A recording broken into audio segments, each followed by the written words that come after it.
enough of that already. Enough. Right. Okay. Good morning. Good morning. C'est samedi le 4 mai. Je suis ici à Azay-le-Ferron, where it is cold. Not as cold as Germany. I've just seen your picture, Bruce. Snow on the ground in Germany. But it's coldish, and what I should be doing this morning is some outdoor painting. But I was taught years ago that you don't do painting when it's less than 14 degrees, and it is less than 14 degrees. I've been a little bit slow making video because I've been doing lots and lots of repetitive stuff. You've seen me working on shutters and things, and there's a lot of them, and they want a lot of doing.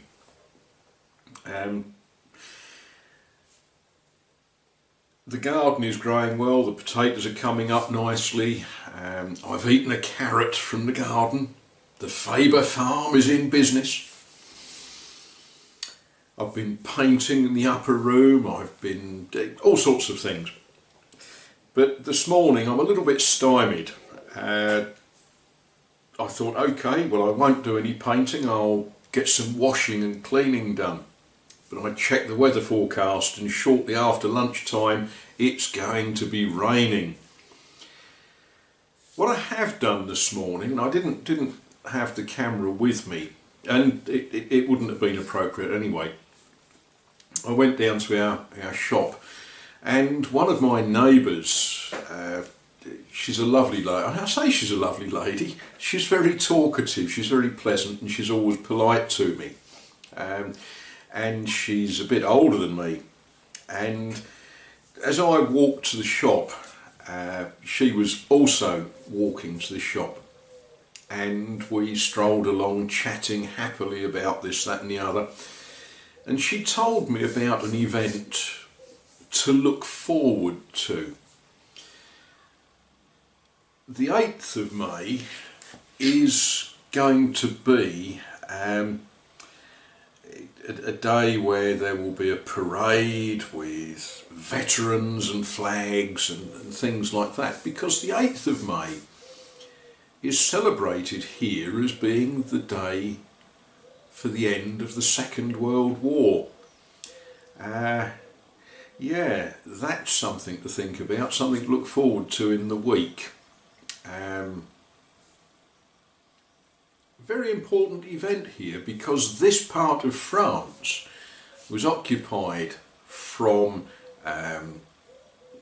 sometime in 1943 through until the Germans withdrew. I say the Germans, I guess that's accurate. They left here in the back end of 1944. Now, this lady speaks no English, and so I may have misunderstood some of what she was saying. But her father was a prisoner of war for 5 years. So I guess the people here will enjoy celebrating the end of that terrible, terrible event. Anyway, my next job, I'm going to go back through what's on this camera, see what I haven't posted, and put a video together for your entertainment and hopefully delight. À bientôt, mes amis. Good morning, good morning. Oh, it's Thursday today, I should know this. It's Maundy Thursday. It's the day when around the world people who believe in such things remember that Christ, the great teacher, the great leader, the great hope, washed the feet of the disciples. Yeah, that's a thought to start the day with, isn't it? All around the world, various people this evening will be washing other people's feet Yeah, they really will. There will be priests all over the world getting people to take their shoes and socks off and get down there and wash feet. But that's not really what I wanted to waffle about this morning. You know, the joke is that this is the Faber Farm and Glass Works. So I thought we ought to just have a little look at how the farming is getting on. Well, this ground hasn't been cultivated for a lot of years, which means that it's got weeds, and look at all those dandelion clocks all over the place.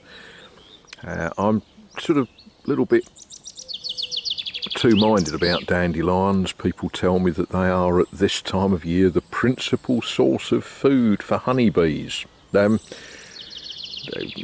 honeybees, the the ordinary bees that pollinate everything that we eat. So I'm leaving them, but I'm conscious that that's going to give me a problem, because dandelions grow wonderful roots that go right down into the soil. Anyway, I have been digging, I have been planting, and what we're looking at here is some potatoes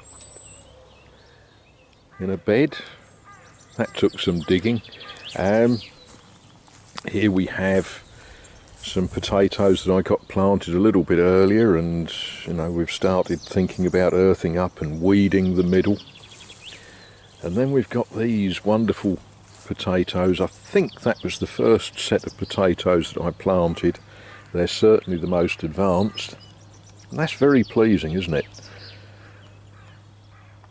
Then we come to the less pleasing, the onion beds. Well, the weeds really do want some attention, but I don't want to be disturbing the roots of the onions. So, I've got to be a bit careful with that.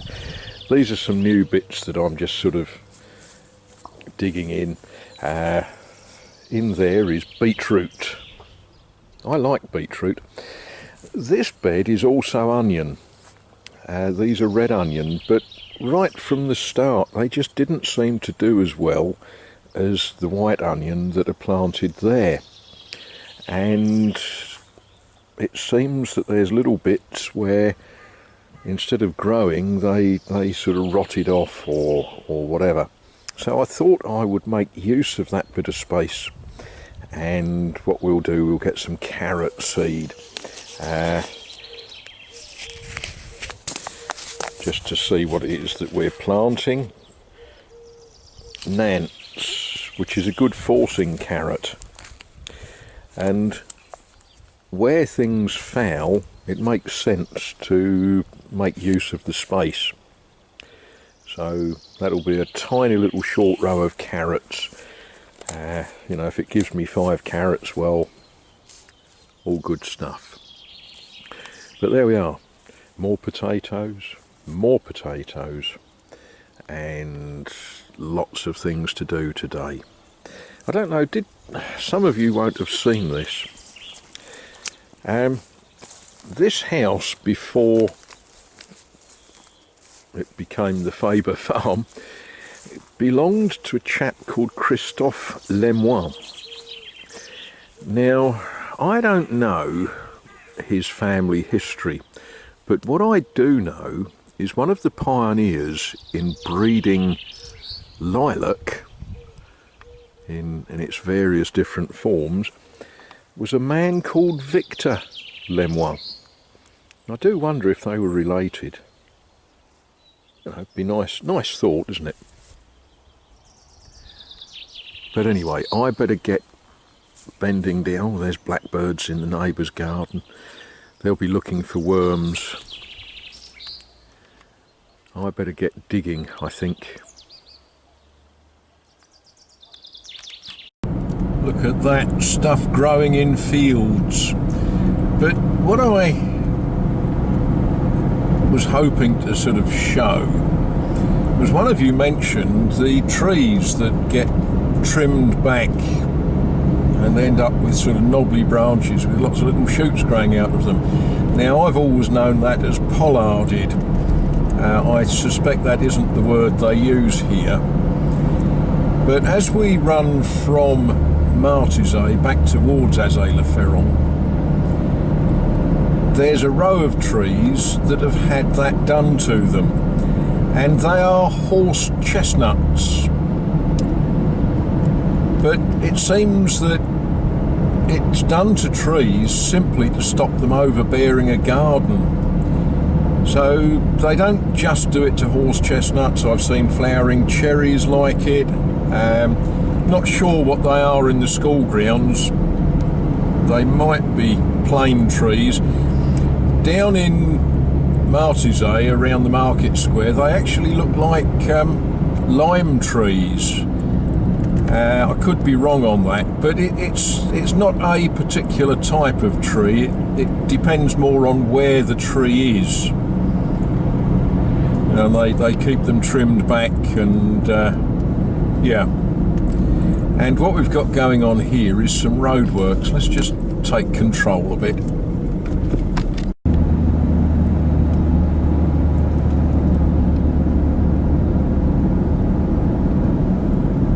Yes, on the right you can see some trees that have been pollarded. On the left you can see a big tractor coming towards me.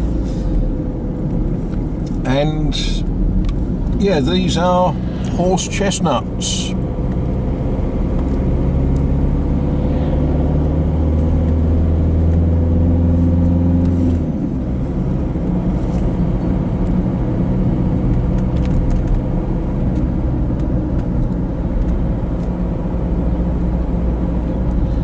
Not sure what they are, but they're certainly not horse chestnuts. Almost wonder if they're beech trees, possibly. Don't know. But these, as you can see, they're flowering cherry.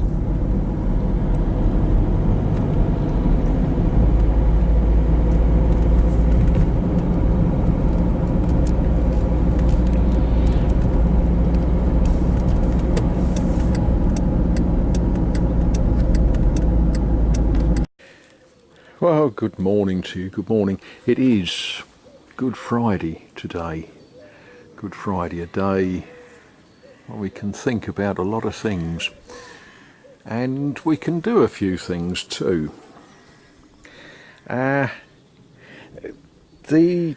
house has these wonderful shutters that cover the front door.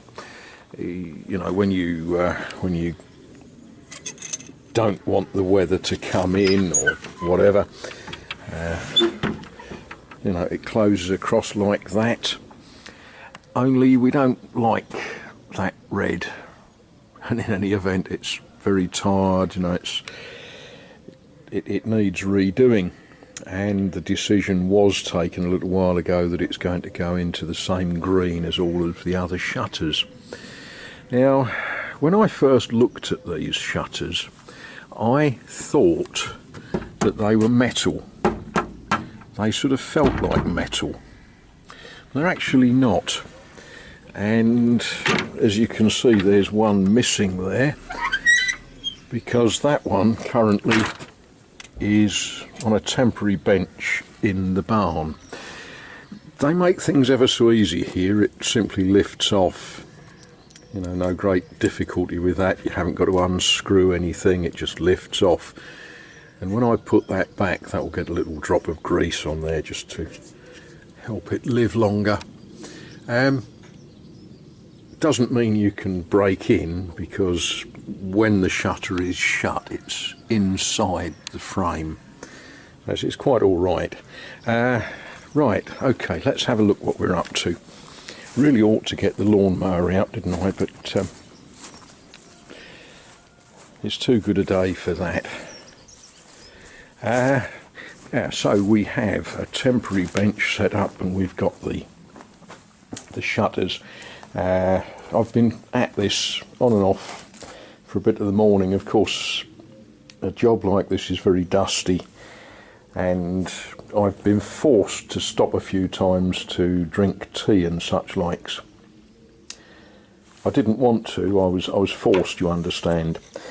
But you can see that it's wooden, and I was quite intrigued by how these are made, because it's not very thick stuff, and it's made up out of 1, 2, 3, 4, 5, 6 lengths. I was trying to see how it was jointed, and then the penny dropped. The hinges and the hinge pins are riveted together. So it's got 2 rivets, I don't know if you can call them rivets when they're that long, that go all the way through the shutter, and then it's riveted together. And it's actually quite a nice piece of material, isn't it? That, I don't know if that's a piece of cedar or something, but it's very nice. And the old paint is coming off, as you can see, and yeah, it's going to save me going to the tanning shop later. I won't need a fake tan when I've finished this job.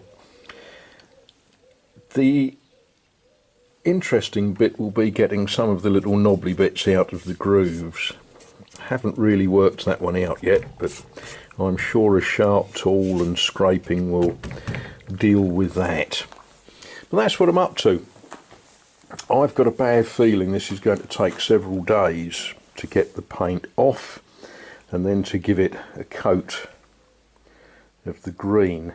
I found a tin of green in one of our shops that the tin says it doesn't require primer. Okay, I'll trust what it says on the tin. Probably shouldn't, but I will.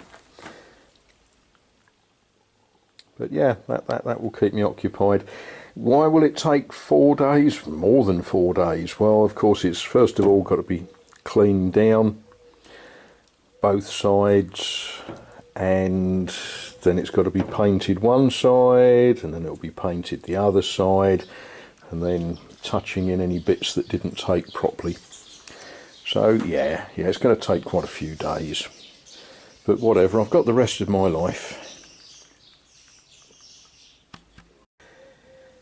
One other feature of these shutters is on the top, I don't know, third, they are vented.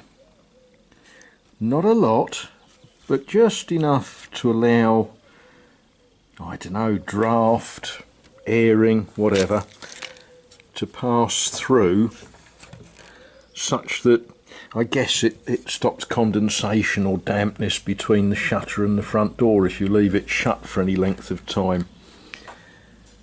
But this is going to take a while, I think, don't you?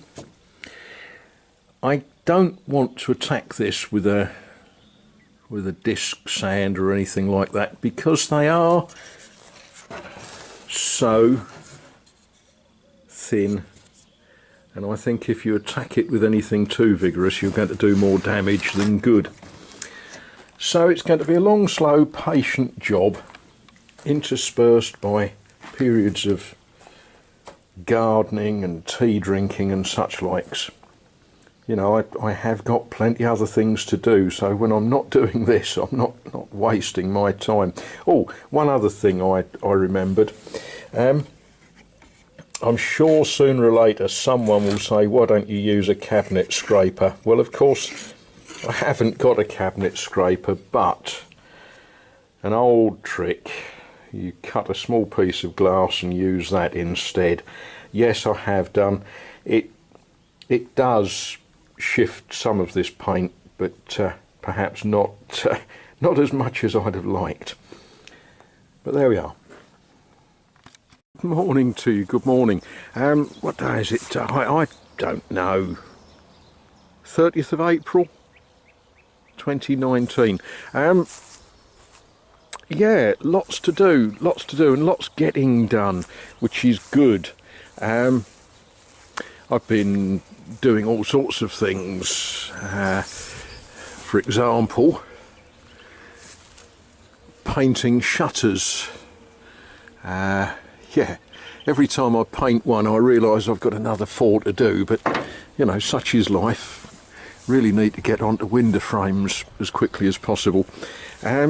Glorious weather today. Last week lots of wetness, which was good because it saved me watering the garden, which takes a lot of time when you've got a garden this size that needs watering. Look at that, peonies. They're going to be beautiful, aren't they? And iris. Yeah. Isn't that an absolutely amazing flower? But that's not what we're up to. Not today. Shutters for the downstairs window. And the old paint needs to come off, and these gaps caused where the wood has shrunk over the years need filling. Look at that, square pegs. The way these are made, there's no nails in this at all. It's pieces, mortise and tenon joint, square holes. Now if you've got a square hole you need a square peg. Interestingly, the pegs are made out of oak. So the wood itself is some sort of pine. I don't know particularly which sort it is, but the pegs are oak. But that's what we're up to, making lots of dust, lots of noise. Yeah, what I will do when I sit down later is I shall put together some of the film from the last few days. I have been shooting video, I just haven't sort of got round to editing and putting it together, because of course now we're able to work outdoors until 9 o'clock at night, and yeah, I've got plenty of work to be doing. Good news on the farming front, they're haricot beans. They will feed me in August. So there we are. Right, okay, let's crack on.